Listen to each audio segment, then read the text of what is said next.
Buenas tardes, doctor. Buenas tardes, compañero. Buenas tardes.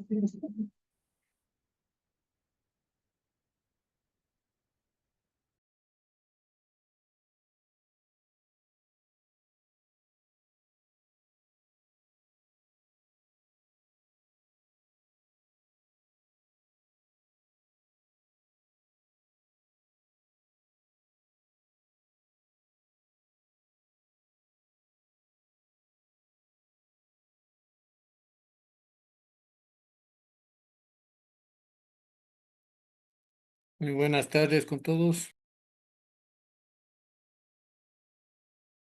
Buenas tardes. Hola, Alex. Buenas tardes.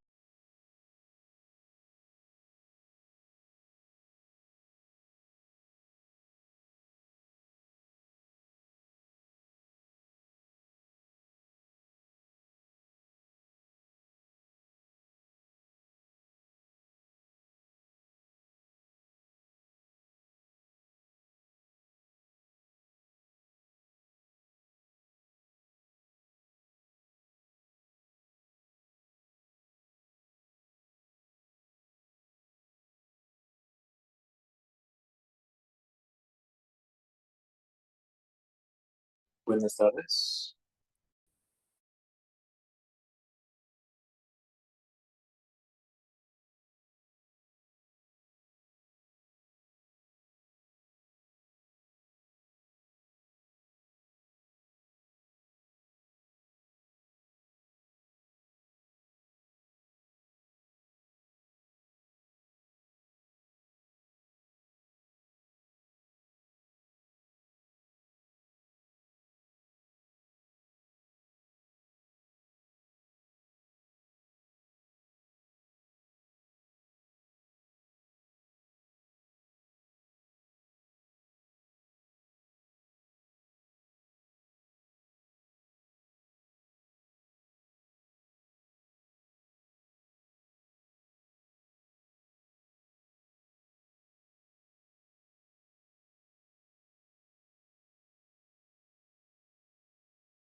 Buenas tardes a todos.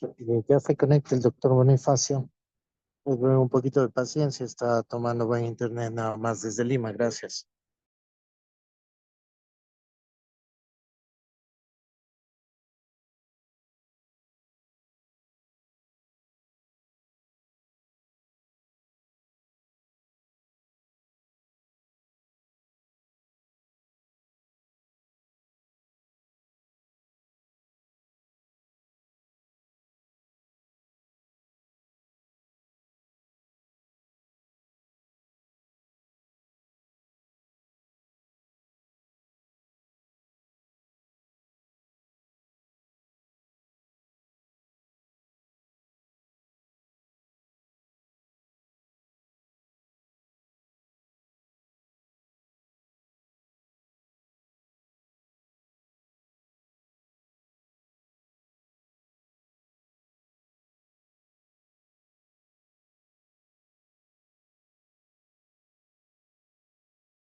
¿Me puede escuchar? Hola. Buenas tardes, doctor. Sí, se le escucha. Ah, qué bueno. Ahora viene el otro problema. Ojalá que se me pueda ver. Porque tengo problemas. Como es regular a esta hora todo el mundo tiene clases, actividades, satura el internet por aquí. Así que voy a ver en un minuto. Yo creo que soluciono esto. Y empezamos.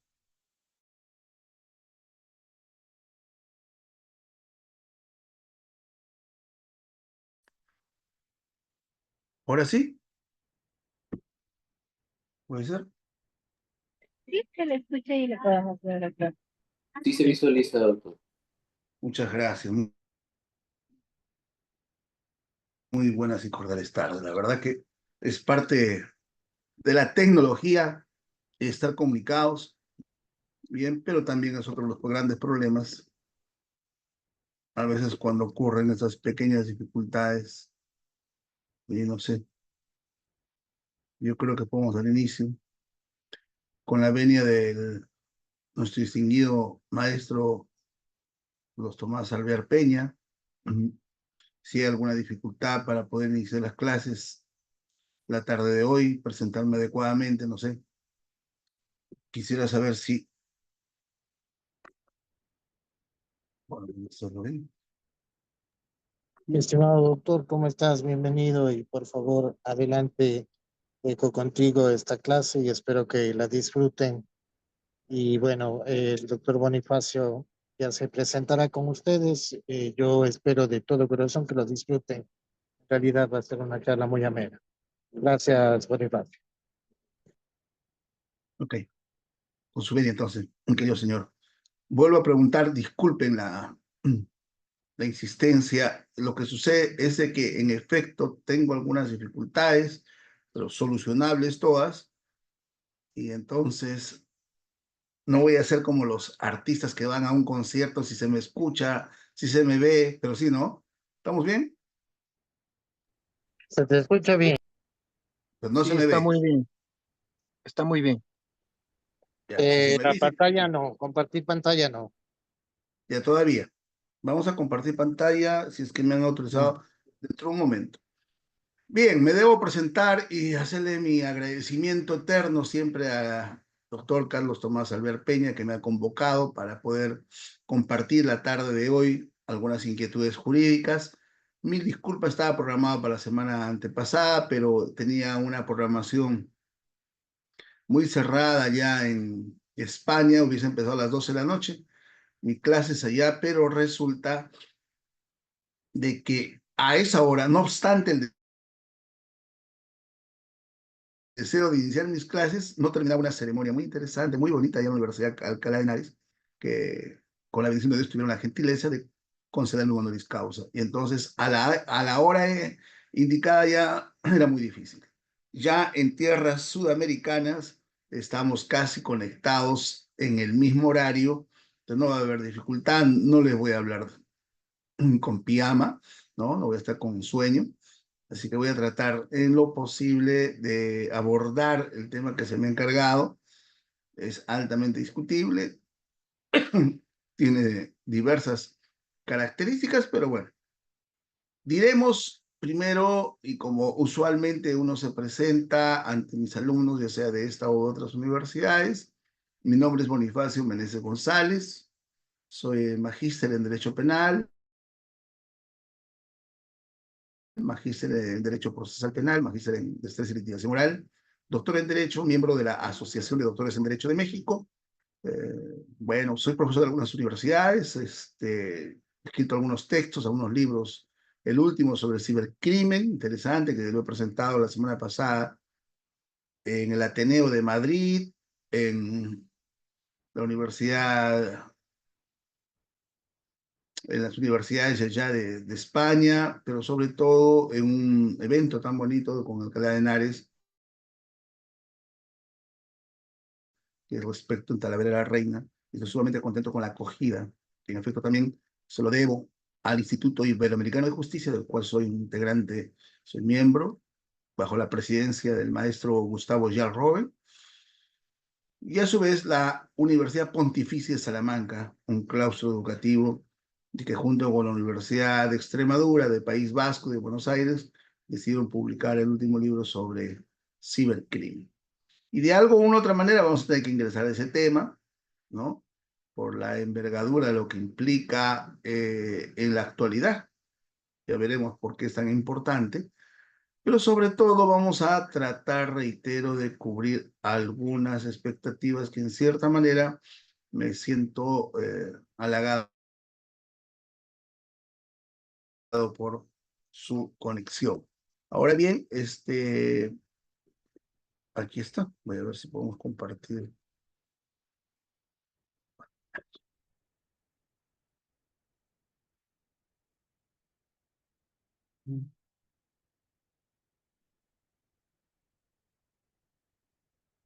Nuevamente la pregunta de rigor. ¿Puede ver? Sí se puede ver, doctor. Sí, se ve claro. Ya.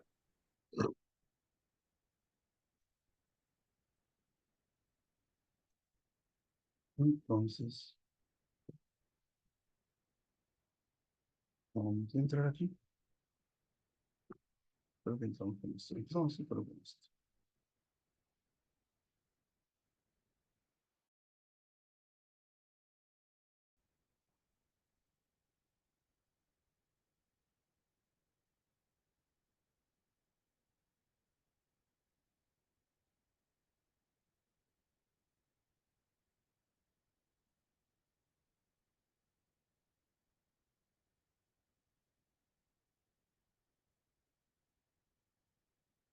Sobre algo de mi país, sobre respecto a la forma de transferencia de los datos personales, he visto la programación que han estado viendo las clases pasadas sobre el tema importante, es entrar al algo que nos va a preocupar, sobre el tema que les decía sobre el cibercrimen, aunado y abonado con este tema. En el Perú existen unas diferentes formas de protección, pero supuesto también de desprotección de lo que tenemos como la transferencia de datos.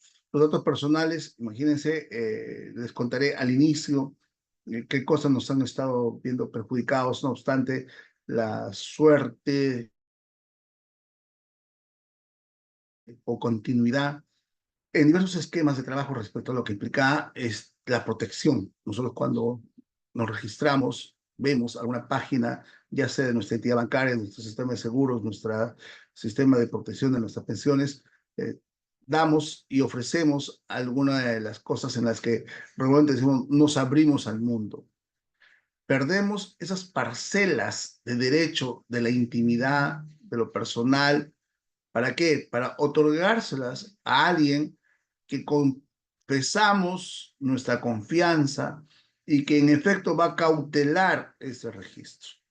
Evidentemente, eso puede o no puede ocurrir. Hace muy poco, un sistema bancario, el más grande, digamos, de esta zona, en el Perú, fue atacada por un ransomware, o sea, un malware, y ocasionó justamente el secuestro de la información. Y lo que informó el banco atacado dijo que lo único que se habían llevado son los datos. Es cosa curiosa de pensar que en los tiempos de Django o en los tiempos de los malhechores del oeste, alguien ingrese al banco, reduzca al policía, al vigilante, coloque a todas las personas en el piso, ordenen que se abran las bóvedas, pero solo se van a llevar las cédulas de identidad. Han querido evidentemente la entidad bancaria señalar de que el dinero estaba protegido, de que no hubo ningún inconveniente, de que no hubo ningún problema respecto a esto que nosotros sabemos muy bien que hubiese ocasionado el pánico financiero. Nuestros datos han sido vilmente expuestos, los delincuentes han estado vendiendo los datos de las empresas y en forma personal, y esto ha ocasionado que esta protección de datos en ese extremo, reitero, de una forma difundida, ilegal e insosteniblemente abusiva de parte de algunas entidades, como por ejemplo en este caso de un banco tan importante. Entonces, diríamos, guardamos con mucho celo algunas cosas que, por ejemplo, para nosotros son personales, ¿no es cierto? ¿Cuánto de ahorro tenemos? ¿Hacia quién vamos a dejar nuestra herencia en caso que podamos fallecer? ¿Cuál es la orientación de nuestros caudales o nuestras necesidades y cuáles esos requisitos que quisiéramos, sobre todo para cautelarlos? Ciertamente, algunas veces, muchas personas, reitero, solo tienen un solo contacto, a quien dieron sus datos y a su almohada. Y a veces cuando ese banco lo pierde o cualquier entidad, la almohada no responde, se pierden. Y muchas personas han preferido confiar en la almohada y en esa entidad bancaria respecto a lo que no quisieran o quisieran dejar a determinados herederos. Y al sucumbir en esa sustracción, reitero, muchos se quedaron callados. Esa preservación, en su caso, de estos datos, podían estar sometidos a esa manipulación posterior de lo que en la actualidad vemos en muchos sectores, sobre todo a nivel de lo que nosotros advertimos como jueces, ¿no? En mi caso como presidente del sistema anticorrupción en el Perú, de que es totalmente desprotegido en muchos casos respecto a esta forma de lo que quisiéramos que se evite, la proliferación de nuestros datos personales. Entonces, ¿cómo se produce esa transferencia o esa remisión de datos personales? Implica una comunicación del territorio nacional. La idea es a través de que existe en nuestro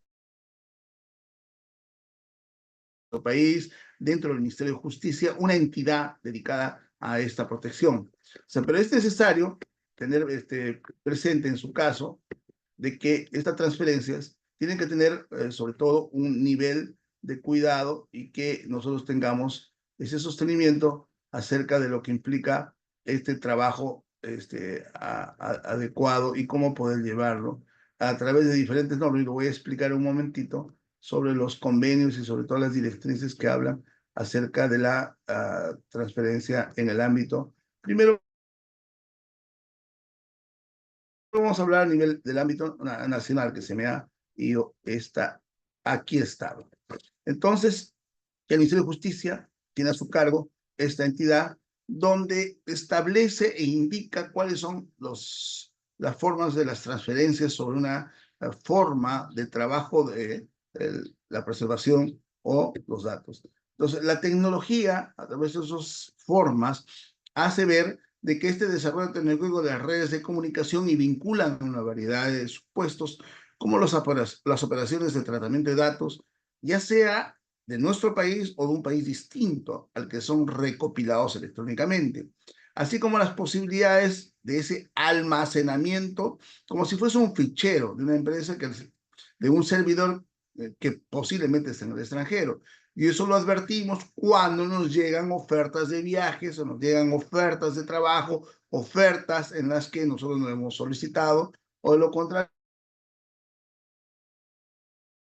es parte de que puede ser beneficioso, ¿no? A nosotros que nos gusta viajar, de pronto tenemos una oferta menor. A nosotros que nos gusta, por ejemplo, adquirir alguna prenda de vestir, algún perfume, etcétera, nos van orientando porque saben y tienen regulado cuáles son nuestros datos, cuáles son nuestras preferencias en algunos casos. La playa, el campo, etcétera, ¿no? Entonces, evidentemente van a existir con esa forma de ese fichero de que las operaciones de gestión, operación económica de los datos por diversas empresas que se dedican a ello, sobre todo en el caso de que si nosotros hemos hecho un contrato de servicios informáticos que tengan el carácter de tratamiento en diferentes o en caso de diferentes países.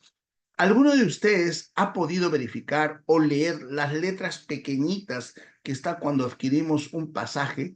Digamos, yo quiero irme de Quito a Lima, o quiero irme a Loja o a Cuenca, o de pronto quiero visitar Madrid, y de pronto tengo que hacer un contrato, y cuando quiero ingresar también, por ejemplo, a aeropuerto y quiero comunicarme, porque el sistema de comunicación es muy perverso para nosotros, les digo. Entonces nos colgamos de una línea de Wi-Fi o de Wi-Fi, como decimos, o como dicen los españoles, y entonces ocurre de que hay unas letras pequeñas y nos obligan, les acepta todos los cookies, acepta o no acepta. Entonces no hay forma de no aceptarlos porque queremos comunicarnos. Entonces, todas esas letras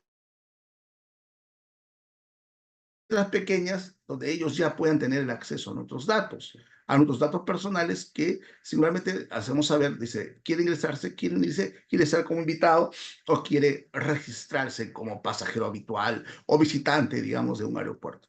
Entonces, esas políticas que en su momento se han dictado son aquellas en las que nuestros datos están expuestos.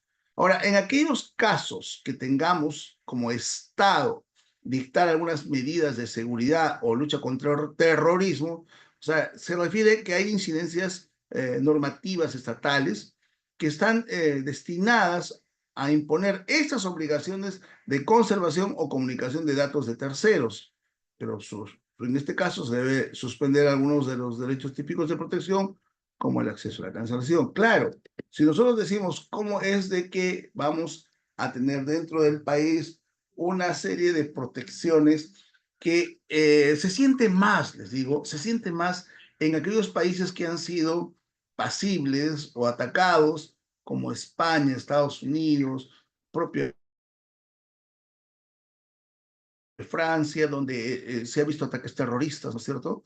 Entonces tratan siempre de obtener el mayor dato posible de aquel visitante y que el rastreo, porque hacen patrullajes cibernéticos, saber quién es la persona que está ahí, nuevamente reitero, en nuestro territorio, que pueda atacar contra la soberanía. Pero a nivel internacional no se ha conceptualizado esas transferencias internacionales porque, en efecto, tienen diferentes formas de aplicación. No nos olvidemos que somos signatarios de la Convenio de Budapest, donde el Convenio de Budapest da ciertas líneas presupuestales y sobre todo de índole, de carácter logístico y de carácter sensorial, de lo que significa tener pleno conocimiento de lo que vamos a ingresar a poder tener esos datos debidamente custodiados. Y esas directrices, por ejemplo, que desde el año 1980 la OCDE había dictado sobre la circulación transfronteriza de datos personales. Y eso se debe entender en los movimientos de datos personales a través de fronteras nacionales. Y está justamente en este convenio internacional que muchos países aún persiguen ser aprobados y que puedan adscribirse a esta serie de protecciones. Así lo señala en el numeral 1, en el literal C del mismo acuerdo. ¿Qué pasa con el convenio 108? Se trata de establecer ese flujo fronterizo de datos de carácter personal porque existen transmisiones a través de las fronteras nacionales por cualquier medio que fuere de datos de carácter personal. ¿Y cómo es que esto ha llegado a tener lo que de ninguna forma el aliado, la tecnología, creía que perversamente podía difundirse y que nosotros teníamos solo para nosotros aquellos datos desde nuestro documento de identidad hasta nuestro tipo de sangre o inclusive cuáles son algunas preferencias de carácter sexual? Estas son las cosas en las que se van transmitiendo luego y las naciones, no solo en los organismos internacionales, se han dedicado a su protección. Ya tenemos la resolución de las Naciones Unidas sobre la protección de ese flujo de datos a través de las fronteras. Y entonces dices cómo es de que debe darse en esta resolución esta protección, ¿no? El flujo de datos a través de las fronteras, flujo de datos a través de las fronteras o a través y de cómo pueden llegar. Y por eso la Unión Europea también ha tenido a bien establecer las transferencias de datos personales a terceros países o organizaciones internacionales. El principio general de las transmisiones, dice la Unión Europea.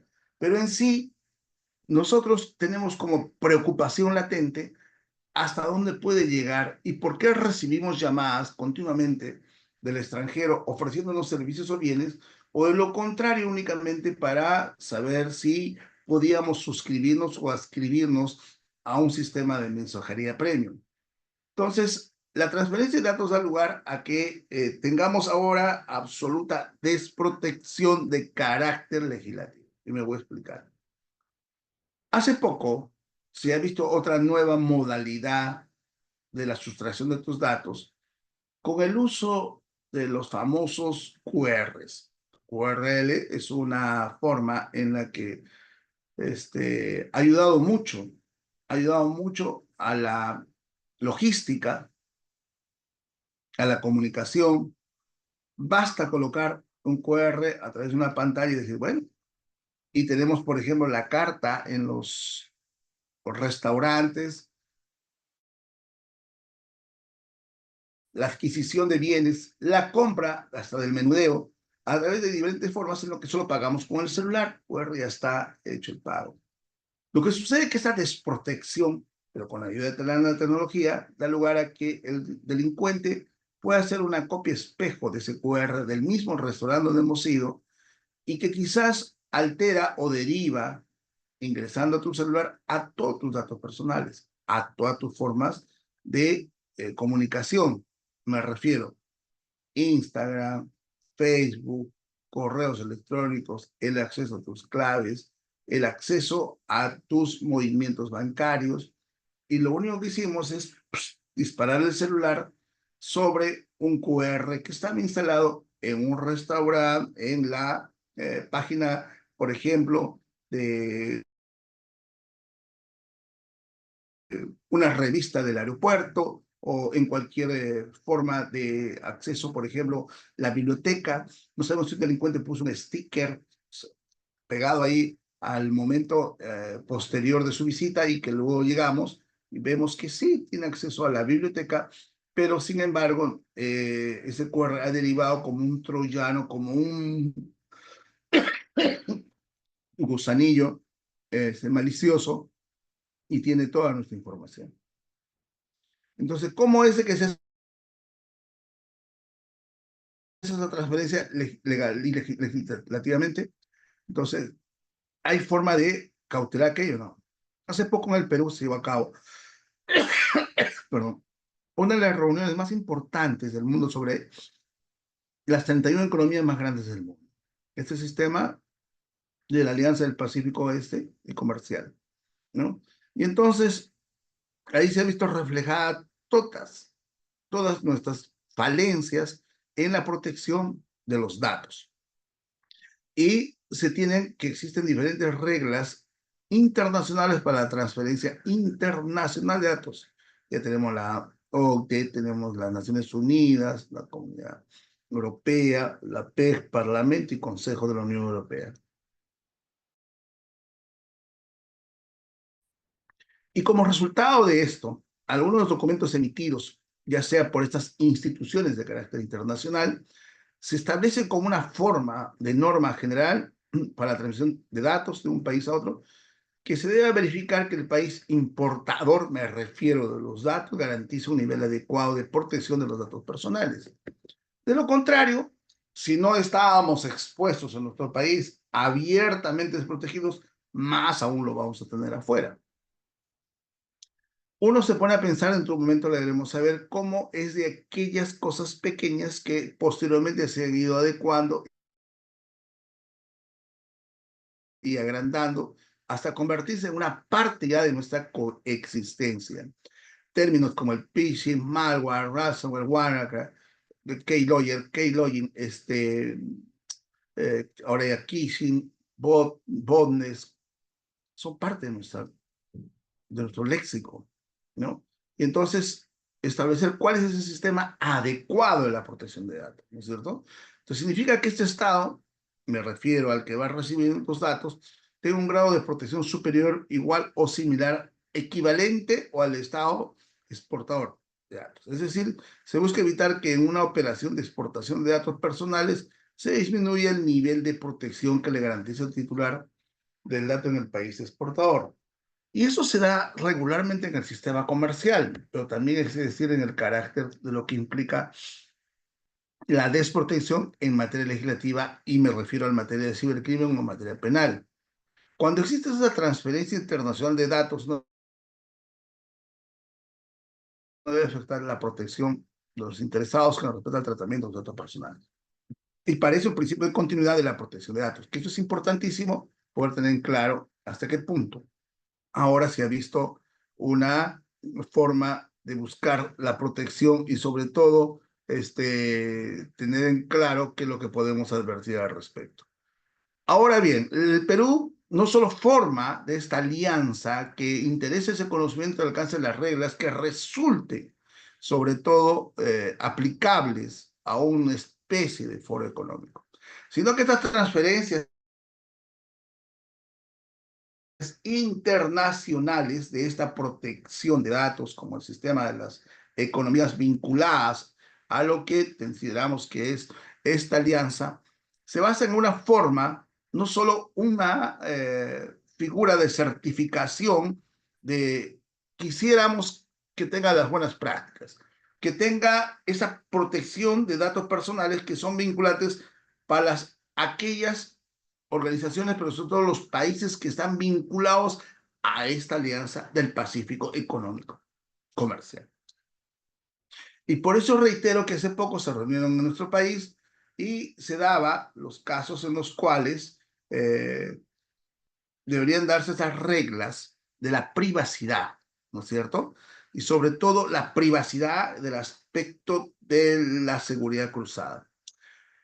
En cierta manera, aquellas transferencias internacionales se incorporaron basándose en el principio del marco de privacidad, de lo que inicialmente se pensaba, ¿por qué no abrir tu información?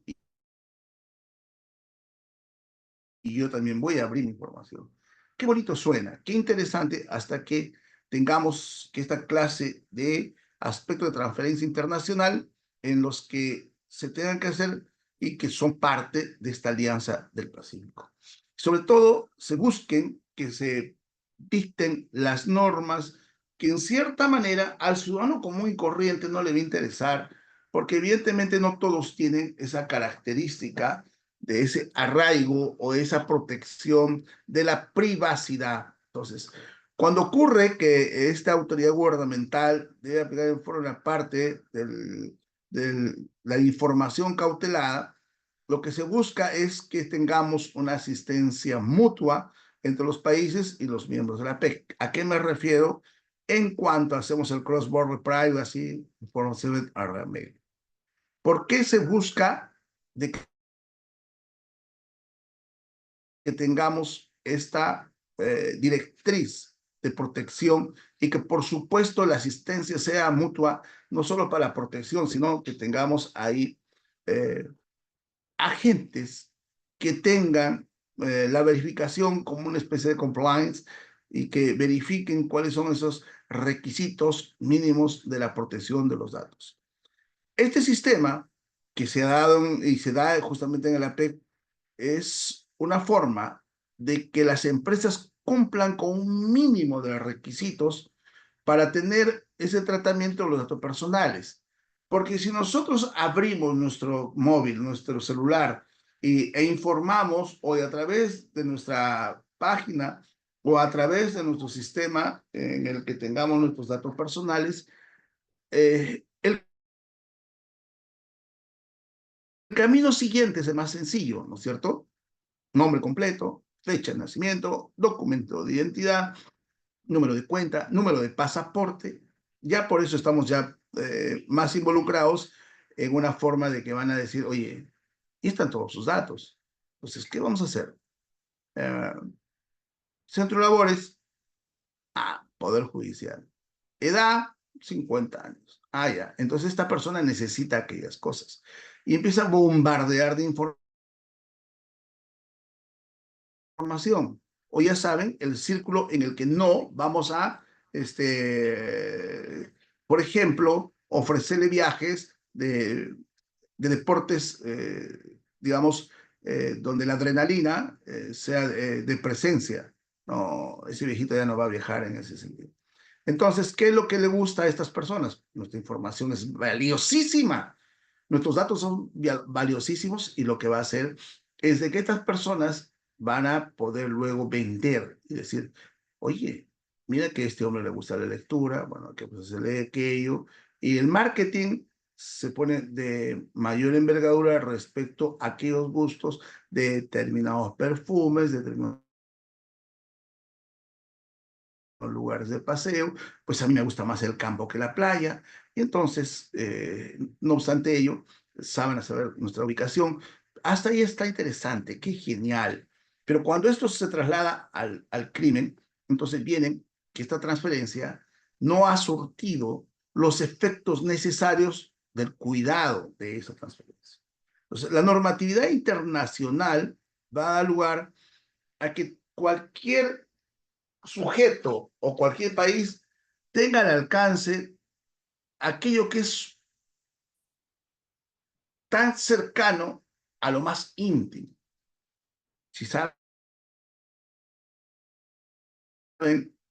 los datos de nuestros familiares más cercanos, nuestros hijos, puede ser pasible de una extorsión, de un secuestro de nuestros padres, de nuestros hijos, de nuestros hermanos, o de lo contrario, no solo un secuestro, sino también puede ser parte de lo que implica la solicitud de préstamos, o que puedan ingresar a través de la inteligencia artificial y saber, por ejemplo, cuál es su centro de estudios, centro de trabajo, y si de pronto está en el país, porque si ya saben nuestros Facebook, digamos, y las personas allegadas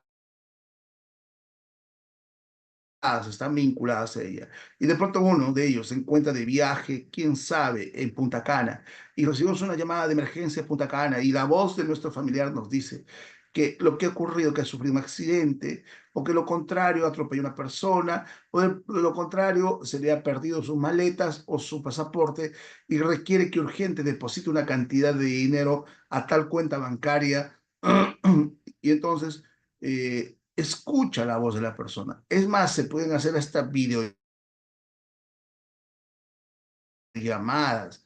O sea, la inteligencia artificial para esto da porque la otra persona tenía el suministro de sus datos, su ubicación, de sus gustos, etcétera, y la persona cae en este fraude informático y deposita esa cantidad porque no se pudo comunicar con su familiar, porque han bloqueado su teléfono, ¿no es cierto? Y entonces, momentáneamente, y mientras no tenga la forma rudimentaria de comunicarse, ya sea un teléfono fijo, ya sea otro sistema, o utilizando una persona llegada, ¿no? Y eso hemos visto en forma cotidiana. Lo que les acabo de contar es un hecho cierto. Ingresan a sus datos, saben cuál es su participación en ese viaje, tienen sus familiares, llaman a su casa, le dicen de que han sufrido un accidente, que necesitan que le depositen en forma inmediata $10,000 para poder salir del hospital, de una clínica, y también para ayudar a aquellas personas que fueron pasibles de su negligencia. La familia dice, bueno, y le pasan justamente con un supuesto jefe de la policía. Un supuesto jefe de la policía le dice que el camino siguiente es de que vayan a prisión, a no ser de que solucionen económicamente este problema. Entonces, esa familia depositó los $10,000 y no sabían nada hasta el día siguiente, que llamaron y enviaron algunas fotografías que la estaban pasando muy bien, y le dice, pero ¿qué pasó el accidente? ¿Qué accidente? No hubo ningún accidente. Te envié $10,000, ¿a quién? ¿A qué cuenta? Y entonces habían sido timados y no hay explicación. La explicación es simple y llanamente de que los datos de estas personas tenían todo prolijamente ordenado, y por eso es importante de que cuando ocurre esto, tengamos muy en cuenta ese flujo transfronterizo de datos personales, una transferencia internacional de datos a un destinatario situado en un país distinto al país de origen de los datos personales. Es lo que normalmente uno quisiera proteger. O sea, el soporte que estos se encuentren, y cuando hablamos de soportes, cualquier página social, cualquier documento electrónico, y entonces esta forma de que esta legislación que tenemos, la Ley de Protección de Datos Personales, tenga bien saber y decir de qué manera podemos proteger. Entonces, en el país existe un nivel de protección de datos a nivel de protección adecuada. Está bien, ¿ok? Tenemos nuestra Ley de Protección de Datos Personales. Entonces, este nivel de protección tiene que ser adecuado porque el flujo de datos personales se debe garantizar un nivel suficiente de protección para que esos datos personales que se vayan a tratar, o por lo menos equipararlos a lo previsto en la ley, o que en lo posible a ese lugar tengamos la forma de que estos no sean utilizados o utilizables en actos criminales. Entonces, estas formas, no solo la ley, sino el reglamento de la ley de proceso de protección, tienen el sustento en reglamentos y en leyes internacionales, pero que también van de la mano en esta protección, lo que en el país, reitero, tenemos como protección. Entonces, los contratos que representan, en este caso, una alternativa jurídica excepcional para facilitar la circulación internacional de datos personales y que deben favorecer a esas empresas de países que no tienen un nivel catalogado o adecuado de protección de datos personales, y eso que desean importar aquellos datos personales. O sea, esa normatividad peruana de las cláusulas contractuales, que por supuesto son un medio de formalización de los flujos internacionales. Y eso es lo que realmente quisiéramos. Y eso da lugar a que exista otra institución de que tengamos como agencia de protección de datos personales esta dirección que está situada, ¿dónde? En el Ministerio de Justicia. Entonces, de ahí que de una u otra manera existe un nivel de protección, existe un nivel de suministro adecuado de los datos bajo la supervisión de una entidad estatal. Entonces, como por ejemplo, el artículo 5 de nuestra ley señala cuáles son esas excepciones, la regla que obliga a la emisora a garantizar que el tratamiento de los datos personales fuera del territorio peruano, ¿no? Y por supuesto sean expuestos en esta particularidad de que tengamos tratados internacionales sobre la materia, la cooperación judicial, la cooperación internacional, la ejecución de estas formas de actividad contractual y sobre todo que tengamos la aceptabilidad de que la persona que está administrando y la persona que se ha sujetado a esto, digamos, uno de los casos en los cuales está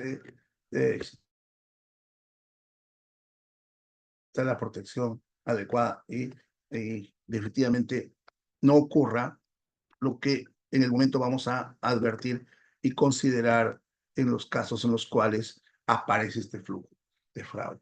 ¿Y cómo me explico? ¿Tenemos nuestros datos? Ok. ¿Nosotros tenemos nuestros datos? Ok, perfecto. Tenemos una forma de protección, aquello que señala de que esto no va a ser llevado a un órgano delictivo de carácter transnacional o nacional. ¿Cuál es ese esquema y ese flujo cuando ocurre que tenemos esos datos? Les voy a comentar de qué manera se hace una transferencia en una ausencia de control de parte de nuestra policía. Me voy a poner, digamos, a tono de lo que está pasando. Resulta de que nosotros tenemos forma muy clara, adecuada, lo que implica una transferencia en lo que estas personalidades ya tienen el suministro de datos. Entonces, lo principal y lo inicial es, a través de esta clase, referir ya teniendo esos datos de la transferencia, saber de qué manera podían, en su caso, este monto de dinero pasarlo y de qué manera poder cubrir aquellos. Una transferencia, sabiendo del titular y que esta transferencia tenga una forma de que sea no un monto y que esto a su vez constituya una u otra transferencia porque ya teníamos los datos que van a implicar un fraude. Ahora bien, si esto ocurrió de los $10,000, entonces, y vamos a buscar un país, entonces, el IP de la procedencia de esas operaciones está en Argentina. El rango en el Perú es 191. Y en el rango vamos a ver cómo se hacen estas transferencias usando estos datos que pueden ser veraces o lo contrario, puedan tener o no la particularidad de ser completamente falsos. Y esto da lugar a que tengamos que ver hacer otra forma de transferencia para que vean y van a ver en un momento si esto ocurre con esta forma de transferencia. Vamos a hacer entonces datos en los que aparece una consecución de un acto delictivo cuando ya tienen la cuenta que en su momento había indicado, había en la forma nacional o transnacional obtenido los datos. Para los efectos de no ser rastreables o rastreados, existen las cuentas, por ejemplo, si son $10,000, 2 de 5, como vemos en su momento, pero podemos hacer 5 de 2,000 a diferentes formas o personalidades. Y luego, una vez que tengamos identificado, podemos hacer 5 cuentas de 2,000 a cada una, con esos datos en los cuales han tenido a bien tener ya la identidad. Sucede que las cuentas a nombre de Anthony Gian, tenía antes de estafa, y había hecho una derivación a unas cuentas menores en las que la persona, no sé si a ustedes suele ocurrir, si manejamos una cantidad de dinero y si estamos pendientes al día, eso puede ser con un contador y una empresa, la cantidad de dinero que puede ingresar diariamente y que pueda salir. Pero suele pasar de que es una entidad o una empresa o una tienda o una bodega, como se quiera, de que el flujo de dinero de cada día no está debidamente verificado por un contador, sino que solo vemos que hay una cantidad de compras y no así una cantidad de ventas en el día, sino en la tarde, sino en la noche. Pero ocurrió de que este monto de transacciones, vemos que normalmente al día debemos tener $20,000 de ingreso, nuestra venta, y aparecen 18,000 o 22,000 o se mantienen los 20,000 porque ya saben cuál es el nivel de movimiento de nuestro sistema y sobre todo en el caso concreto y lo que vamos a tener a bien. Y por ejemplo, se enviaron de 4 cuentas, de las 5 enviando fondos a Colombia, a Venezuela a través de empresas y supuestamente de las remesas. Los datos están considerados, ya tienen el nombre de esas personas, pueden ingresar luego para hacer las transacciones menores.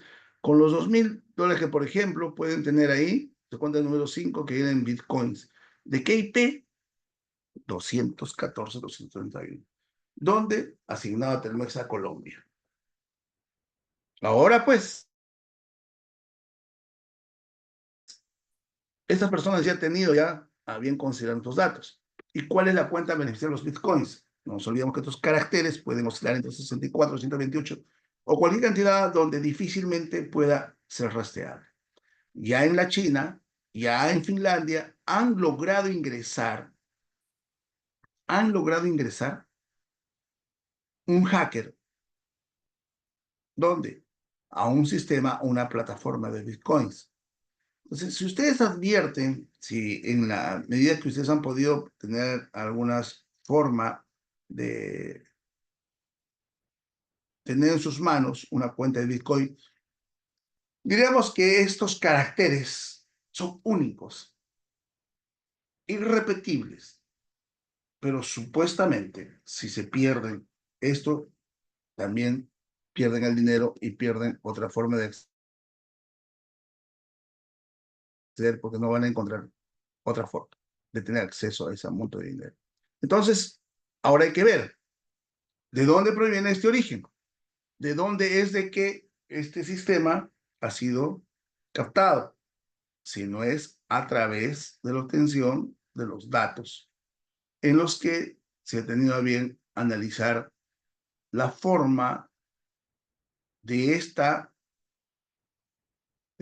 sinuosa y por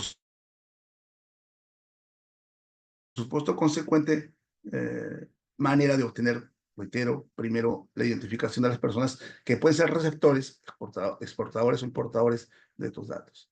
Ahora bien, entonces, en ese caso, se advirtió que unos días antes un empleado abrió un archivo adjunto de un correo de procedencia, supuestamente era de correo. La persona hizo un clic en el cuerpo del mensaje de un correo precedente, ¿ok? ¿Y saben cuál era el correo? El correo en el cual abrieron era Leonel Messi, 25, mail.com. Y dice uno, ¿por qué han buscado a esa persona? Simplemente porque el origen para distribuirlo ya con los datos, que no hubo la forma de hacer ese seguimiento ni hacer un patrullaje cibernético, entonces ya teníamos una obtención de credenciales. ¿Cómo es de que esta preservación de datos o esta nueva modalidad de la adquisición de una forma de cibercrimen había ocurrido y había sido materia ya de que estos sujetos tenían, como se dice, la sartén por el mango para poder negociar, adquirir, comprar, vender y sobre todo tener la solicitud de préstamos o de lo contrario, cualquier requerimiento de carácter personal, individual o de mayor envergadura? Esta adquisición de credenciales de los sistemas de credenciales de pagos, usuarios y contraseñas, ya tenía los datos. ¿A qué se llama esta modalidad muy recurrible, que una de las primeras en las que han ido apareciendo en el mundo, de este phishing? Inicialmente, cuando teníamos el Internet, no nos olviden que ya con bastante identificación se había dado el Internet desde el año 1991. Al poco tiempo llegaban unos correos de un señor llamado Bill Gates, y este señor ofrecía por cada persona que le respondiera indicando su nombre, apellido, número de cuenta, de que iba a hacer un sorteo de $2 millones, y por cuanto él no tenía a herederos que dejar y que su patrimonio era tan grande que podía cubrir inclusive esa cantidad de dinero a todos los pobladores de mi país o del mundo entero. Entonces, el correo, si ustedes recuerdan, no sé también si les había llegado, decía: ¿quieres ser heredero de Bill Gates? Y entonces, ¡pum!, clic. Una vez que nosotros íbamos a participar de ese sorteo, teníamos que dar todos nuestros datos. Ahí empiezan las primeras formas de la obtención de esta gente, no solo de credenciales, sino también el pago de usuarios y contraseñas. Porque para ser beneficiario de este pago, teníamos que tener un sistema en el que el acceso deberíamos tener en claro las contraseñas y los pagos. Entonces, cuando ocurre que esto se ejecuta el archivo adjunto en correo supuesto que se había remitido tratándose de un malware y que se hizo clic en el mensaje precedente, este mensaje se llama Leonel-Messi-25 gmail.com. Esto es lo nuevo. Yo lo estoy hablando como empezó en el tiempo de Bill Gates. Espero que aún uno revisando, una de las formas de contaminación de nuestro sistema, de los ordenadores, de las computadoras, es conservar aquellos correos de años pasados que en mi caso, no sé si algunos hasta por nostalgia, guardo más de 20 años. Y mucha gente puede guardar ese que apareció en Internet. Pero esa carga de mensaje hace de que tengamos como acumulada la basura en la puerta de nuestra casa. Contaminación. Así aparecieron los primeros phishing y que nadie, recuerdo en lo absoluto, haya sido pasible de la herencia del señor Bill Gates, ¿ok?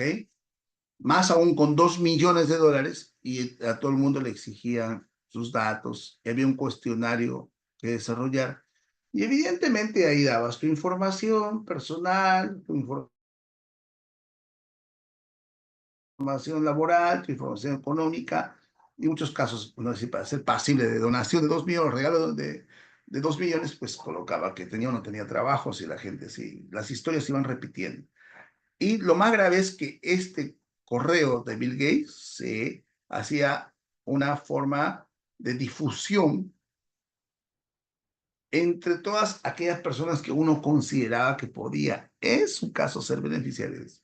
Los primeros. Ya posiblemente ahora, ya vemos con el nombre de este señor que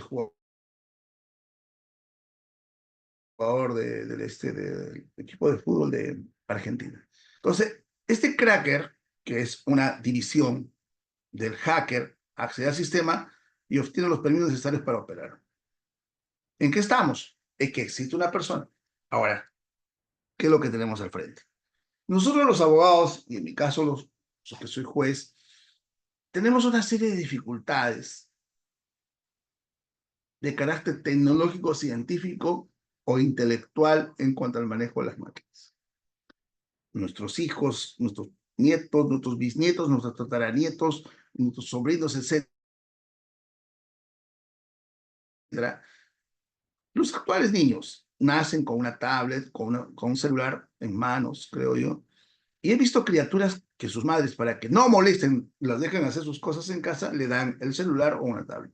Y una criatura de meses, con su dedito, empieza a manejar muy bien, y son nativos tecnológicos, van creciendo y dominan todos hasta el punto que las personas como nosotros pedimos favores a los jóvenes o a los niños.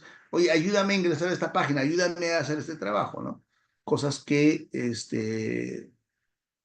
son altamente evidenciables en el hecho de que no somos nativos, como si lo son los nativos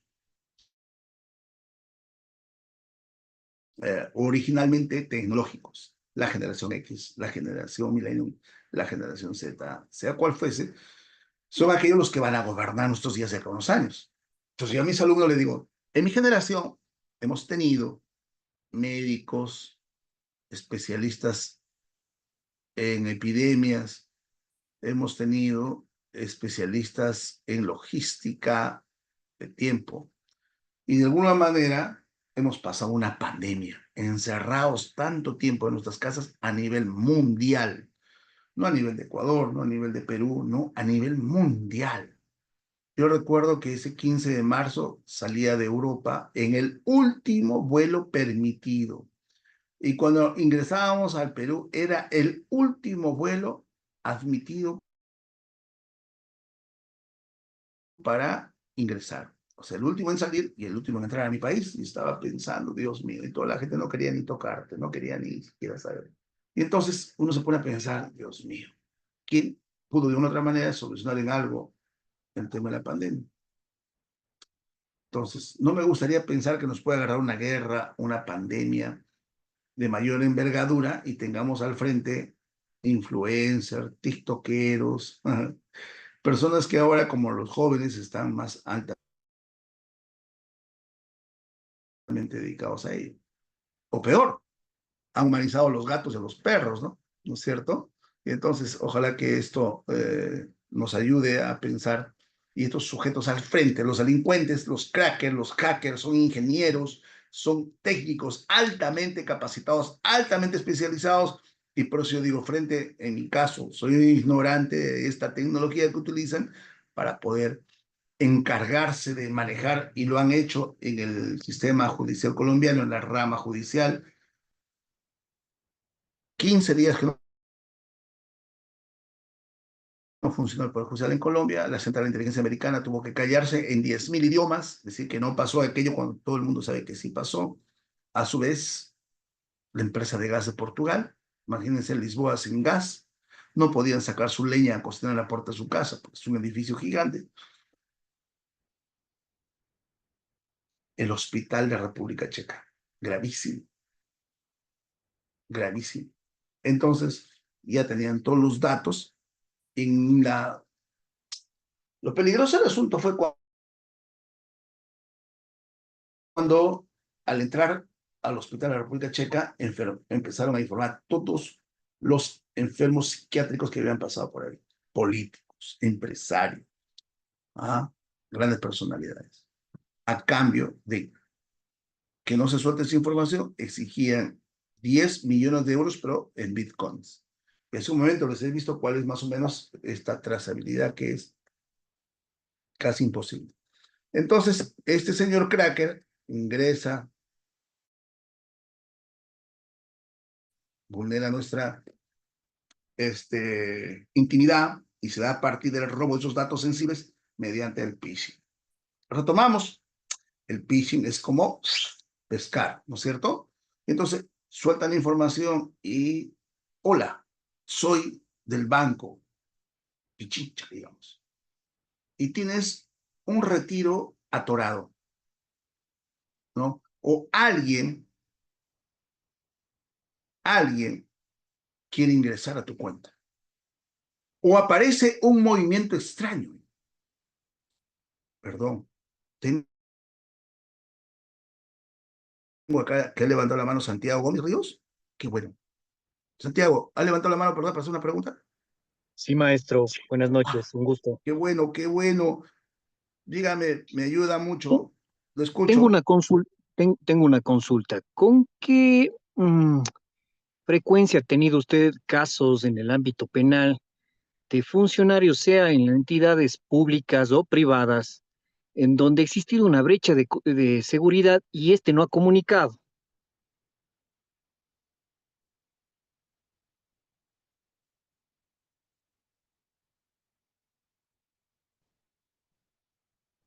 ¿Se escuchó?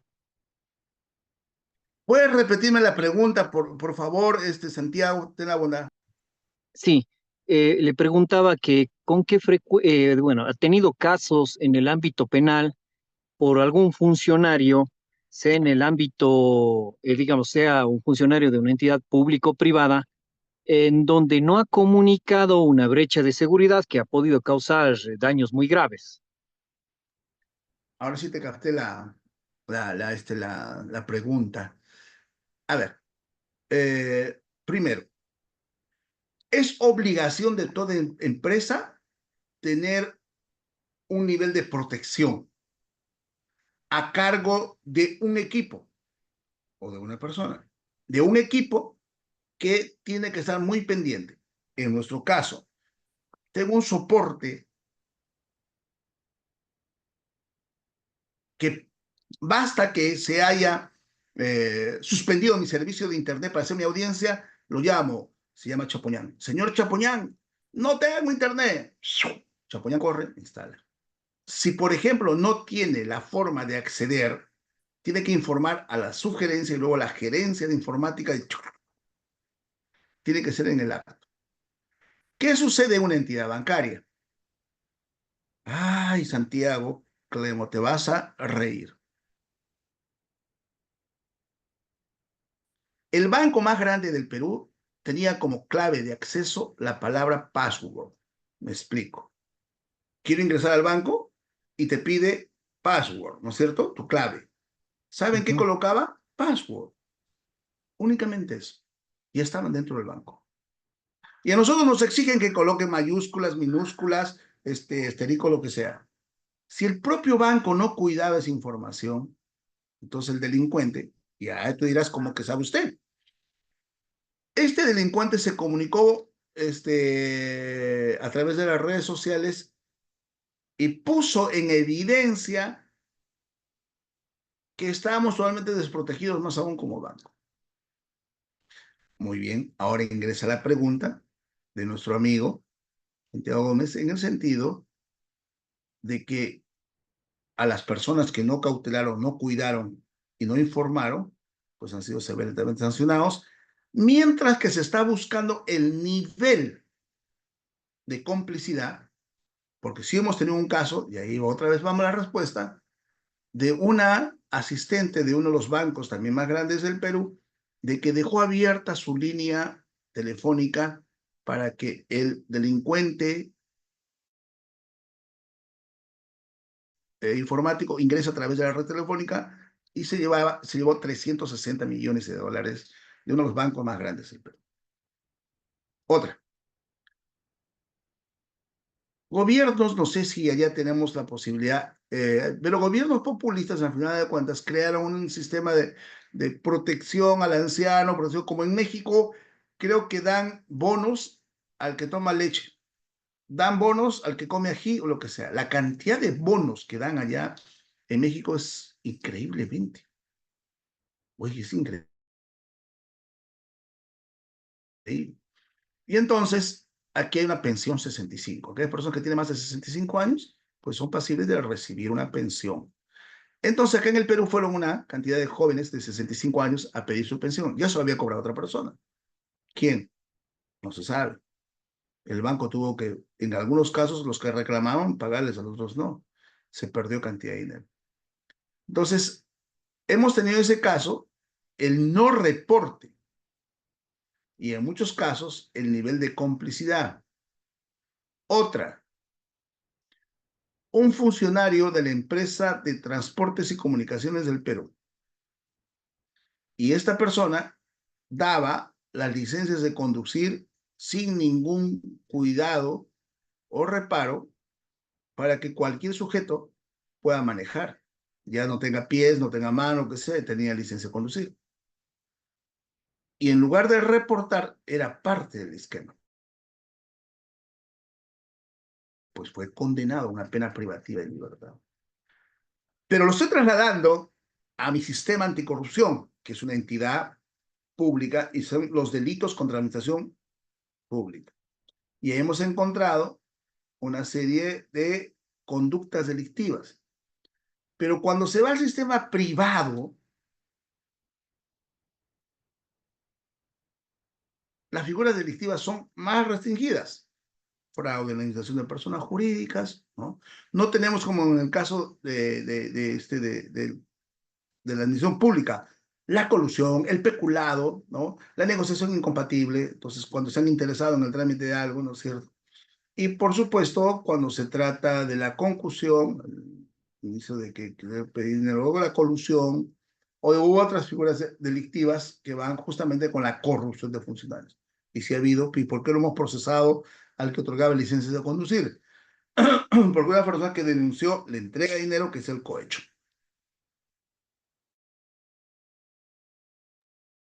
Perfecto, No muchas el gracias. aspecto tecnológico funcional. Muchas gracias a ti por la pregunta. ¿Ok? Entonces, estos casos vemos inicialmente como el phishing. ¿Ok? Es la forma como ha ocurrido esta modalidad inicial en nuestros primeros casos de acoso. Ahora bien, si tenemos estas características en las cuales son evidentes la modalidad de haber ingresado el delincuente a nuestro sistema operativo porque no hubo, reiteramos y regresamos a la etapa inicial sobre la transferencia de datos, protección de datos u obtención de datos en forma ilegal. Entonces, ¿quiénes son? Nosotros somos las víctimas inicialmente. ¿Quiénes son los que han coadyuvado? Existe un presupuesto que el profesor Jesús María Silva Sánchez de España señalaba la concausalidad, la corresponsabilidad, el aspecto volitivo de la víctima en hacer posible la comisión del hecho delictivo. ¿Cómo así? ¿No? ¿Quién debería cautelar la esfera de mi jus dominis económico, identidad o la fe pública? Únicamente yo. ¿Pero qué hago? Presto mi información, como sucede cuando nos envían un correo del banco, supuestamente del banco, pero si, por ejemplo, mi banco es, dice www.pichincha.eu.com, digamos, pero aparece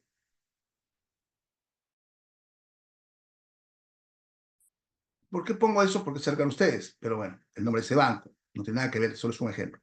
Pero, por ejemplo, pongo Pichincha, la primera, que es de un banco muy conocido, y de pronto la P, no en mayúscula la primera, sino en minúscula, y en lugar de Pichincha, coloco una L en la Pi o un número 1, y quizás puede ser desapercibido, porque vemos solo el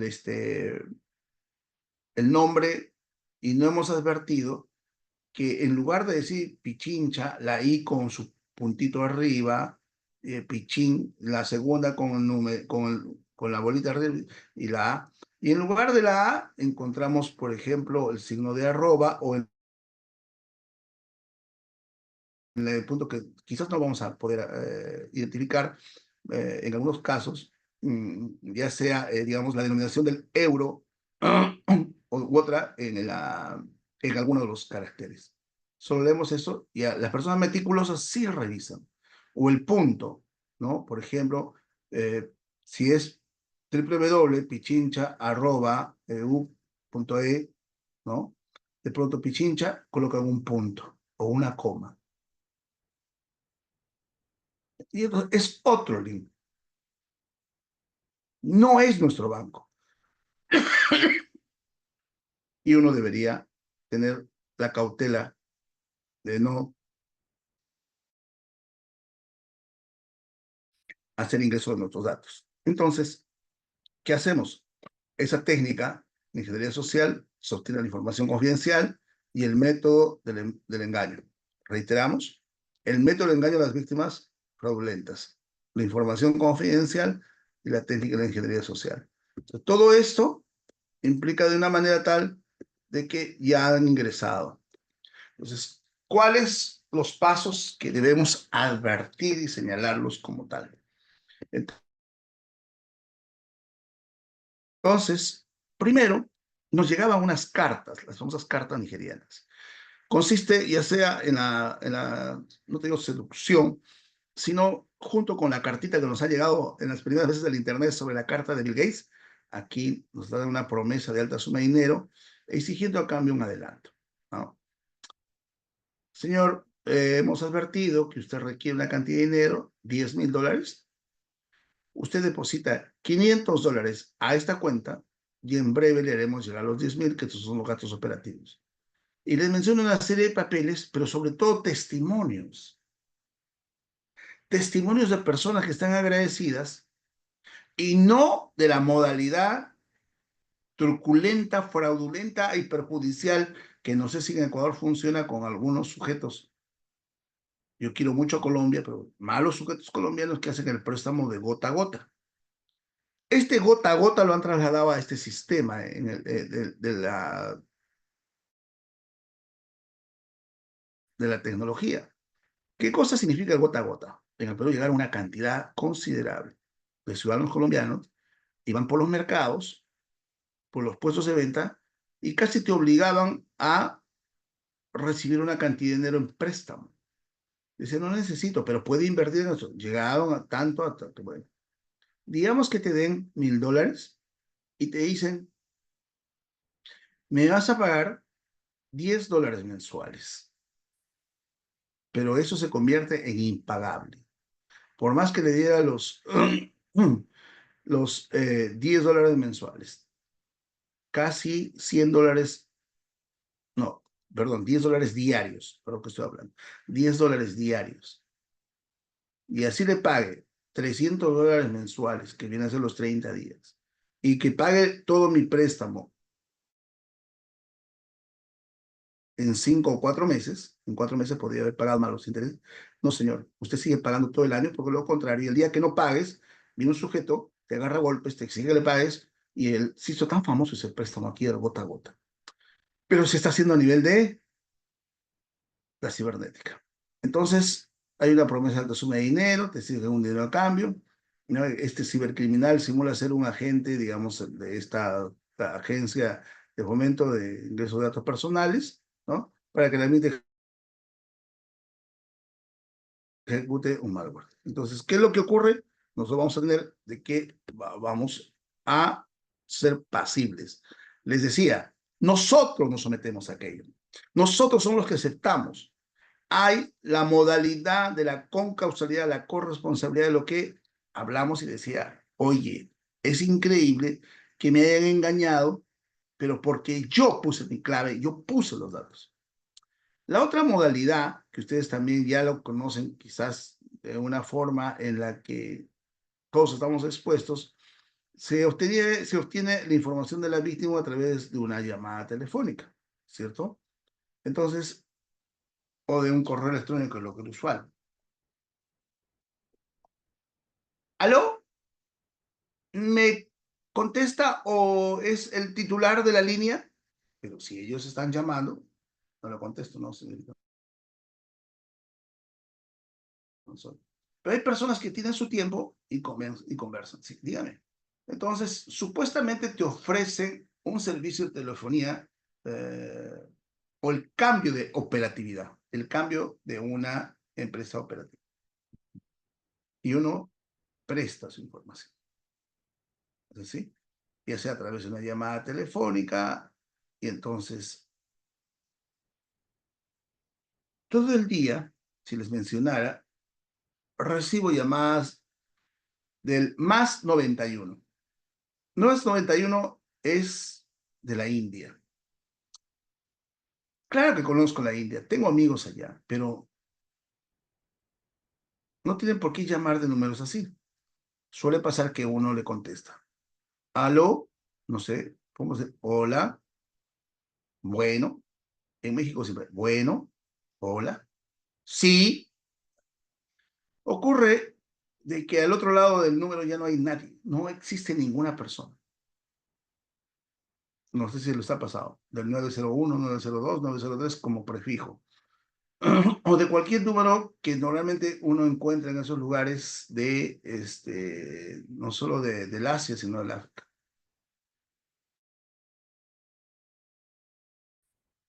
Ocurre el caso de que el momento en el que hemos dicho hola, aló, sí, bueno, y el otro lado no nos contesta nadie, es que nos hemos adscrito a un sistema de mensajería premium.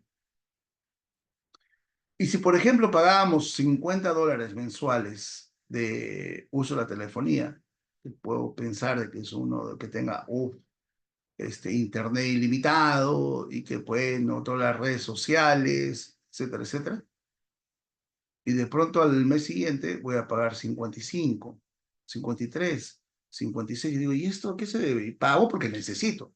Hay gente que prefiere pagar el uso del teléfono que pagar el sistema de luz o de agua de su casa. Y entonces, lo que ocurre es de que reclamas y te dicen, señor, con fecha tal, usted suscribió un sistema de mensajería premium. Luego nunca te llega un sistema. Hay un modelo que se llama los bots, que hacen como una llamada y se convierten en 1 millón de llamadas en un solo acto. El delincuente ha podido hacer 10 o 20 millones de llamadas así. Y le hemos contestado, digamos, 1 millón de personas en el mundo en ese acto. Pero vamos a hacer llamadas diarias. Pero en ese acto, digamos que solo 1 millón a nivel mundial. No nos olvidemos que en el mundo somos cerca de 8.000 millones de habitantes. Y que ese delincuente haya conseguido que 1 millón de personas le hayan contestado el aló, sí, bueno, lo que sea. Y que cada persona, a partir de fin de mes, le va a dar $3 o $5 mensuales, o $1. Y entonces ese señor va a empezar a recibir, digamos, 50 millones, no, si fuese 5, digamos, como promedio. $5 millones solo por haber hecho una llamada y sin contestar. Y los datos luego se obtienen. Otra de las modalidades con esta forma de obtención de los datos, Walling, es creo que le simula ocupar altos cargos en una organización para obtener información. También en el caso, los correos electrónicos recibidos simulan proceder de órganos externos a la empresa. ¿Okay? Nosotros a veces, y si les pudiera enseñar, tengo cerca de 13.000 correos no contestados, no los abro, y empieza, acabas de obtener un premio. Tienes solo 2 días para recoger este abono en tu cuenta bancaria. Te seduce el inicio, te seduce la forma en la que, por ejemplo, uno puede tener a su cargo una cuenta y decir, a ver, ¿qué es lo que está ocurriendo aquí? ¿No es cierto? Entonces, y digo, a ver, ¿qué pasó? Y de pronto aparece un correo. No he viajado en una línea aérea, que he viajado en otra sí. Y de pronto me dice, Solicitud de ascenso en tu próximo viaje. Te queda tanto tiempo para viajar. Yo, ¿qué? Pero si no estoy en ese nivel. Yo no tengo cuentas en un banco español. Dice, ganas sí o sí. Reconoce cómo. Gracias a la quincena del ahorro, te ves beneficiado con 2.000 euros. Yo no tengo en esa entidad bancaria que acaba de enviarme un correo, pues son correos diarios, ¿no? Ellos ven la forma de comunicarse y que tú les respondas, abras ese correo suficiente para ellos. Ya se introdujo ese gusano y entonces, o a través de cualquier otra autoridad.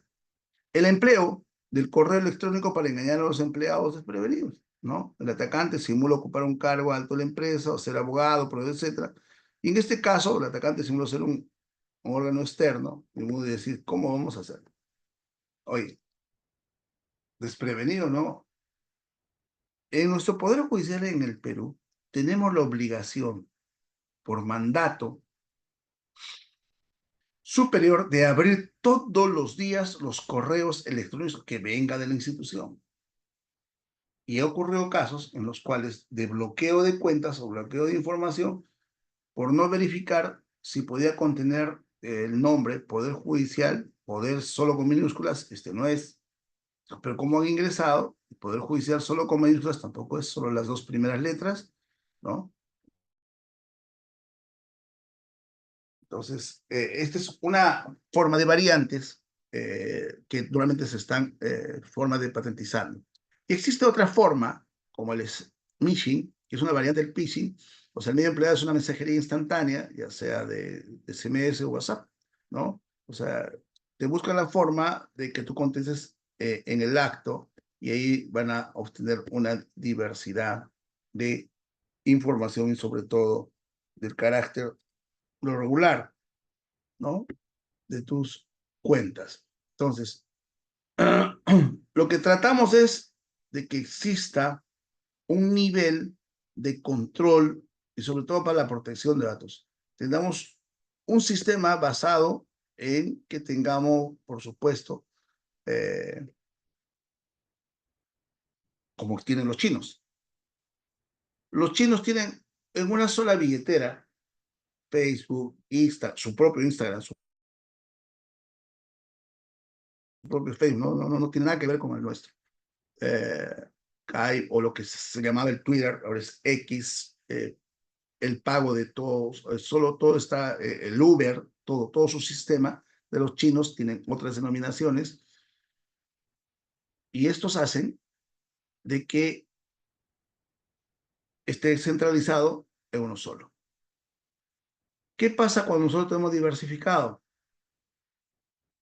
Entonces, si aquí hay un bloqueo único, mientras, por ejemplo, tenemos la obtención que tenga bastante tema de control, con uno solo, y lo que ocurre es cuando tenemos la desprotección de diversas cuentas en diversas páginas sociales, ¿no? Las credenciales se asignan para que esas puedan ser materia de sustento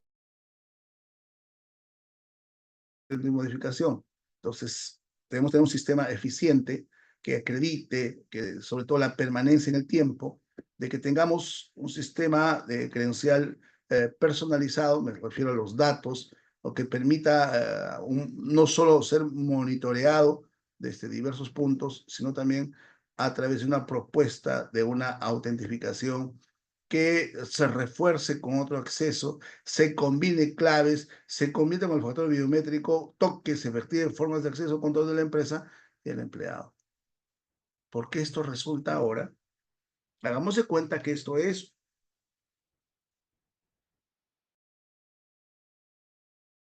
un POS. O sea, un POS es aquel sistema de pago que lo encontramos en las tiendas por departamento, ¿no es cierto? Nos podemos ir a cualquier entidad de compra, a la bodega, a la tienda, o a un supermercado, o cualquier lugar donde ya no necesitamos, inclusive en el aeropuerto, no necesitamos ingresar en la ranura la tarjeta de débito de crédito, ni deslizar en la banda magnética. Únicamente la posamos encima.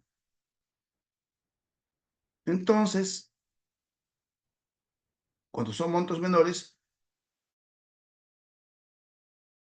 no nos piden ingresar los 4 números de dígitos, ¿cierto?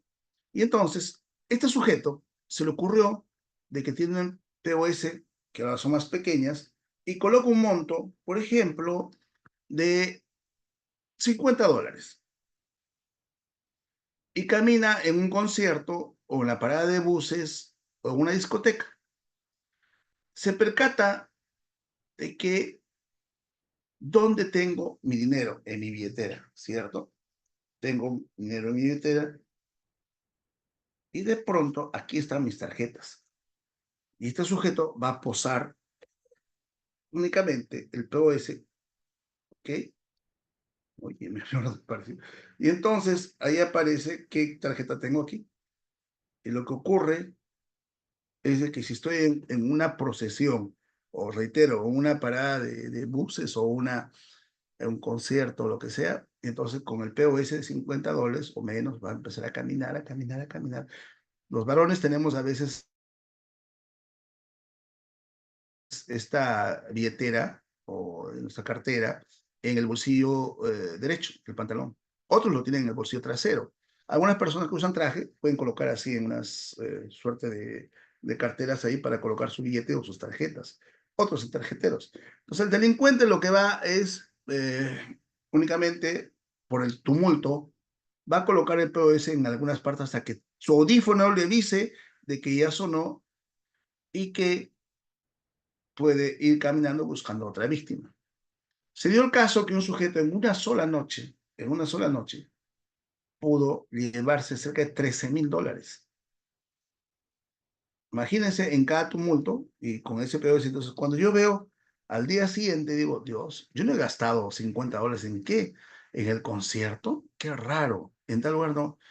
Mientras voy a reclamar, y hay otras personas que pueden decir, seguro que habré gastado, habré comprado algo más, ¿no? Y otros que a veces ni siquiera hacen el reclamo. Y si van a la policía, le dicen, usted hizo esa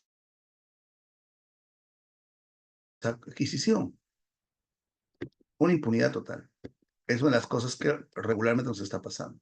Entonces, si esto está organizado a través de un grupo de personas, 2 o 3 personas, es una organización criminal. Y esto sencillamente nos da que esta organización tiene una serie de roles, establece diversas formas de organización tipo regional y que definitivamente está sujeto a la impartición de una estructura criminal. Esa estructura criminal está luego vinculado a lo que implica el lavado de activos. Y entonces vamos a ingresar a otro tema rapidísimo.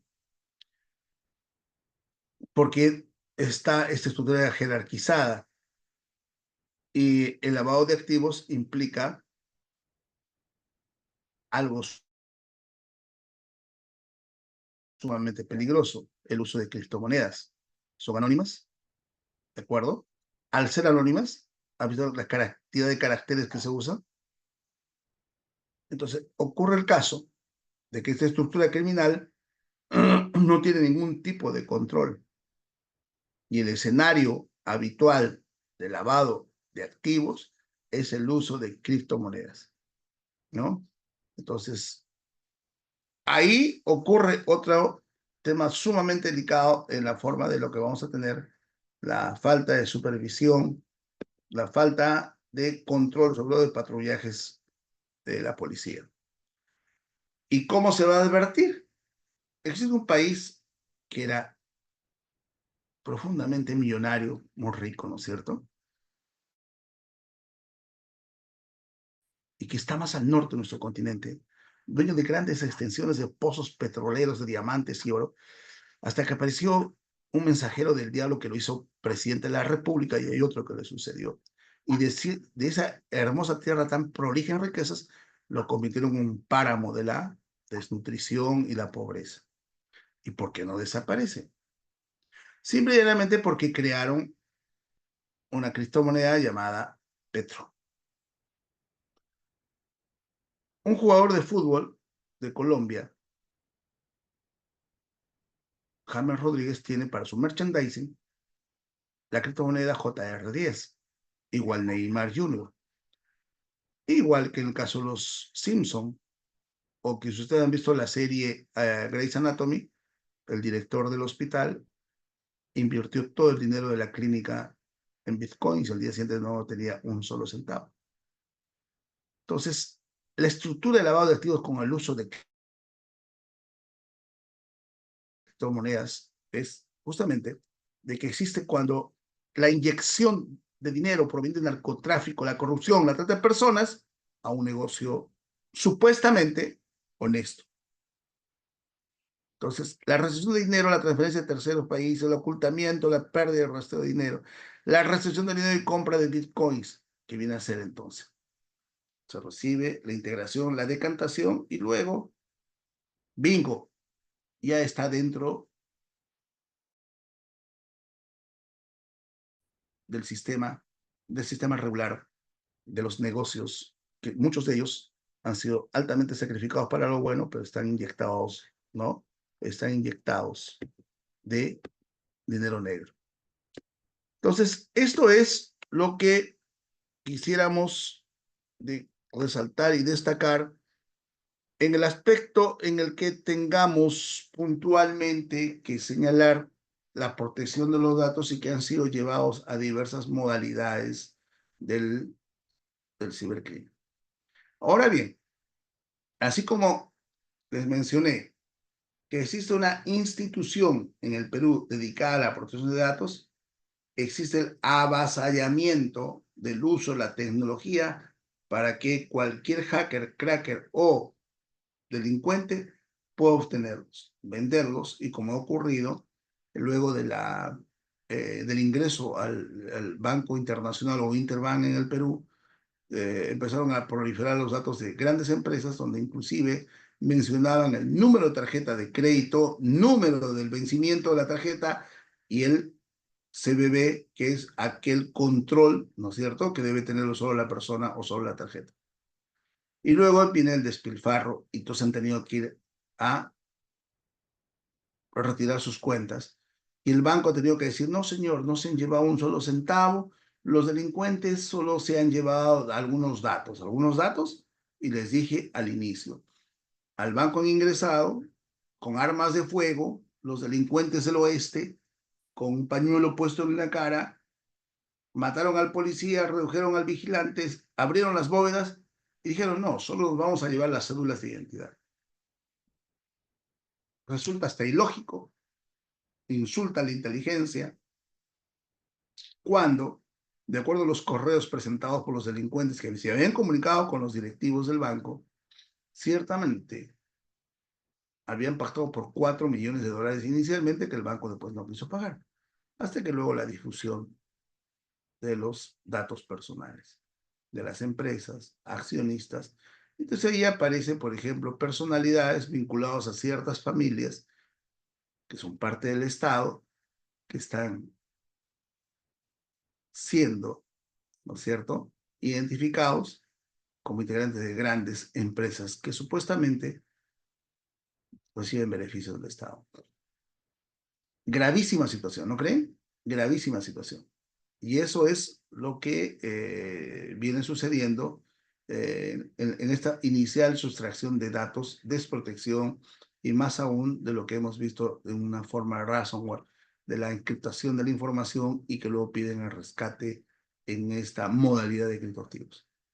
¿Ok?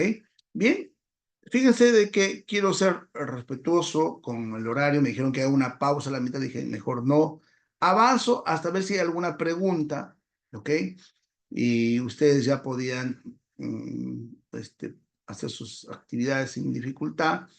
Y gracias por haberme soportado, pero les pido que tengan la bondad de hacerme saber si tienen alguna pregunta. Diego. Doctor, buenas noches. Bienvenido, Diego. Muchas gracias. Una consulta, a ver, dentro de de todo el análisis que se ha hecho, ¿usted considera, y del conocimiento, usted considera que hay, o en qué porcentaje hay complicidad respecto de la fuga, sustracción de los datos? Más allá de que criminales cibernéticos tengan la capacidad de vulnerar sistemas, ¿en qué porcentaje podría usted considerar que hay complicidad interna para que se den este tipo de ciberdelitos, ¿no? Es que no solo existe la venta al margen de la sustracción de los datos. O sea, la venta ocurre que lamentablemente estas personas que están vinculadas a la sustracción de los, ¿cómo se llama? De la información, ocurra de que uno diga, voy a sustraer esto. No. Ellos son parte de ese engranaje. Nuestros datos son valiosísimos. ¿Okay? No sería tal porque algunas instituciones, como el Ministerio de Justicia, ha creado una entidad dedicada a esta protección de datos. ¿Por qué el otro día conversaba con un colega? Oye, ¿qué te gustaría conocer? Hoy me gustaría conocer Tokio. Estábamos en Madrid. ¿Y qué pasó? Bueno, al Perú, a partir de no sé cuándo, cerca ya, ya no va a haber necesidad del uso de visa para entrar a Japón. Interesante. Y me gustaría conocer Tokio. Sí, ¿no? Por su cultura, Tokio. Bueno, ahí quedó la conversación. Pero ocurre el caso que en la tarde empezaron a llegarnos ofertas de viajes y alojamientos en Tokio, cosa que solo fue una conversación, sino que el suministro de datos está altamente vinculado al uso de la tecnología. Tenemos el reconocimiento facial y tenemos más aún de que el acceso a través de los hackers de saber las conversaciones del mundo y que en su caso podían ingresar fácilmente a una suerte de información. Entonces, ¿existe complicidad? Sí. ¿Existe forma de poder controlar eso? Está muy difícil, ¿verdad? Entonces, vamos a ver de qué manera nos protegemos. En algunos lugares del mundo, Estados Unidos uno de ellos, han vuelto a la comunicación de las cartas en máquinas escritas antiguas para evitar que esto no sea subido a la nube o que no tengan acceso a algunas otras personas como los chinos, ¿no? Pero bueno, entonces sí existe un gran daño a la proliferación de nuestros datos y más aún aquellos que están vinculados a que estos datos sean sensibles como parte de lo que nosotros tenemos como soporte de nuestro dinero, de nuestros datos de salud o más aún de algunas inversiones que hacemos. Y peor si dentro de esos datos habíamos anotado alguna clave de una transacción con el uso de criptomonedas, ¿no? Y la verdad, muchísimas gracias por la pregunta, Diego. Si hay alguna pregunta, Gracias, colegas, doctor. muy amable.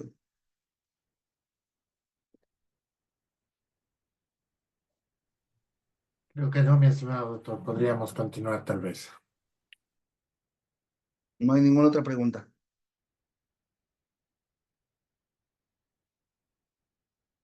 Maestro Tomás. Estimado docente, buenas noches. Sí, ¿qué tal? Más que pregunta, ¿cómo está? Buenas.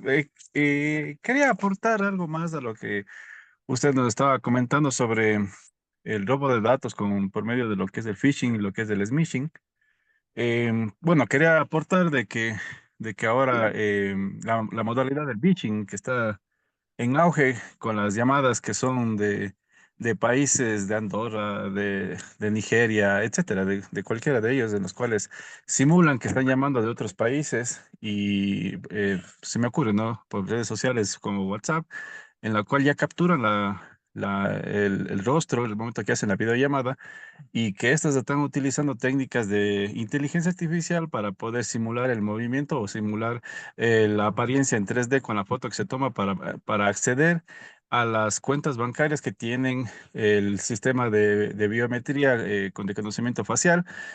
Cuando ya es intervenido uno de los dispositivos, se me ocurre por algún spyware o algún malware en la cual simula que está activa la cámara, pero pone el video que está generado como si fuera una persona real.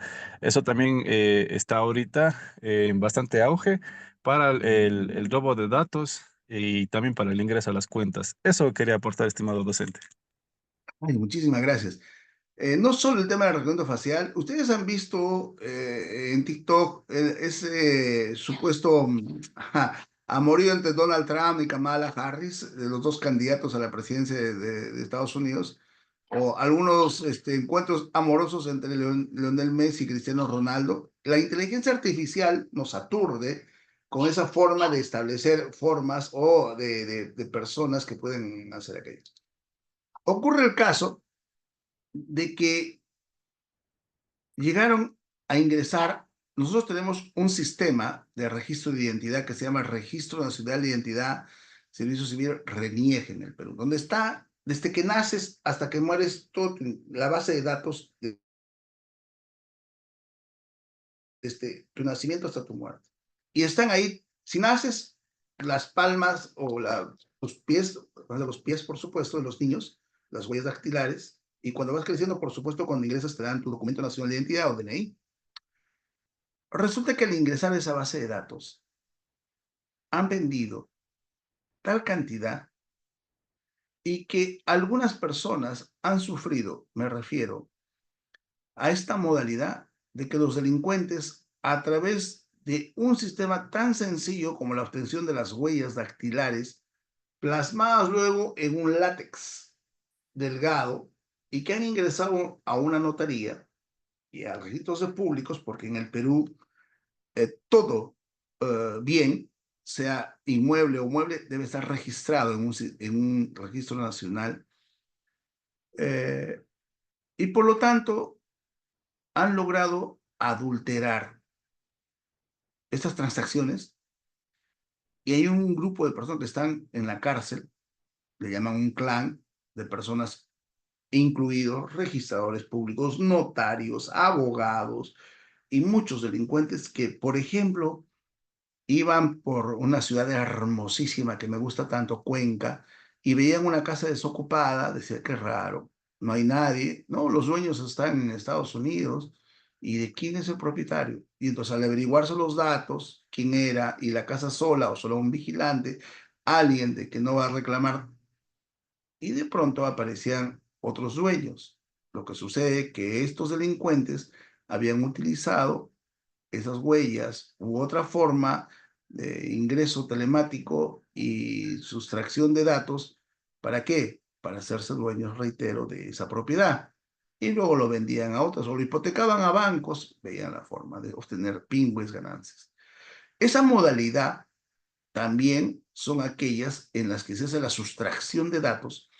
Y esta sustracción de datos es justamente aquello que pensamos que no vale nada. No,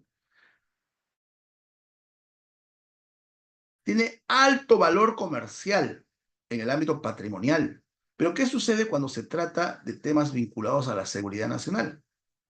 No quiero imaginarme en el caso de, por ejemplo, que se trata de situaciones mayores en otros países donde tenga el acceso a armas nucleares o que de pronto los datos de una entidad estatal, lo dije hace un tiempo y no quisiera ser, como me dijeron, profeta de desgracias, de algún sujeto que pueda obtener los datos de aquellas personas que tienen a su cargo el manejo de un aeropuerto. Se imaginan un aeropuerto tan grande como el Narita en Japón, o John F. Kennedy en Estados Unidos, o el Barajas en España, o lo que sea, ya sea el Maiquetía, el Fiumicino, lo que sea, los aeropuertos, y le alteren a los pilotos el curso de la altitud del mar, o quizás los quieren aterrizar a ciegas y ocasionan grandes accidentes, ¿no? Entonces, esto no es para no darle el interés adecuado. Entonces, la preservación de datos, transferencia de datos, todo eso debería estar regulado y estrictamente vinculado a que no exista la posibilidad de que, como hemos visto hoy día, tengamos figuras delictivas, no solo aquellas las que ya conocemos, sino aquellas figuras delictivas que están apareciendo con el decurso del tiempo, ¿ok? Y que al final de cuentas se convierten en lo que ha indicado las Naciones Unidas, que el próximo año el perjuicio económico será de 6 trillones de dólares. ¿Ok? 6 trillones de dólares. Bien, y muchas gracias por su aporte valiosísimo y también por aquellas preguntas que me han hecho en el transcurso de la conferencia. Muchas gracias, mi querido Bonifacio. Ha estado Gracias. pendiente también. También está Pedro Darquea como director de la carrera. Pues te queremos agradecer muchísimo y a los que se conectaron, qué bueno que hayan podido hacerlo. De todos modos, recordarán ustedes a sus compañeros que esto queda grabado en el aula virtual para que puedan darle una revisión. Y cumplimos con esto la fase teórica o práctica, recordándoles que mañana tienen el nuevo módulo, que ya es un módulo en donde nos adentramos al tema del interés nacional, concretamente sobre la praxis local. Decirles también que efectivamente el último libro del doctor Bonifacio Meneses es una obra que está disponible en el Instituto Iberoamericano y que para quienes deseen adquirirla, pues bastará que nos hagan llegar su inquietud de adquirirla y nosotros les podemos hacer llegar la obra del doctor Bonifacio, que le ha merecido un honoris causa recientemente, como lo ha explicado, en España. Entenderán ustedes por qué la importancia de poderle tener aquí a Bonifacio y agradecer su presencia dejando todas las labores, ¿no? Así es que te agradecemos mucho, mi querido Bonifacio, por tu tiempo. Gracias, Pedro, también. Pedro está sustentando clases también. Y bueno, eh, pues, ¿qué decir? Decirte nada más un gracias y espero que hayan aprovechado la clase de hoy. Muchísimas gracias, maestro, de todo corazón. Un saludo al doctor Gustavo Díaz Robin. Mi agradecimiento al Instituto Iberoamericano de Justicia y a su persona. Un abrazo a todos. Gracias, Pedro. Gracias a todos, Diego, a todos los que han participado, Alex, Eli, a todos, Katy, a todos ustedes. Un fuerte abrazo. Dios me los bendiga. Muchas gracias. Una buena noche para todos. Gracias, doctor. Buenas noches con todos. Buenas noches. Gracias, doctor. Gracias a todos. Hasta luego.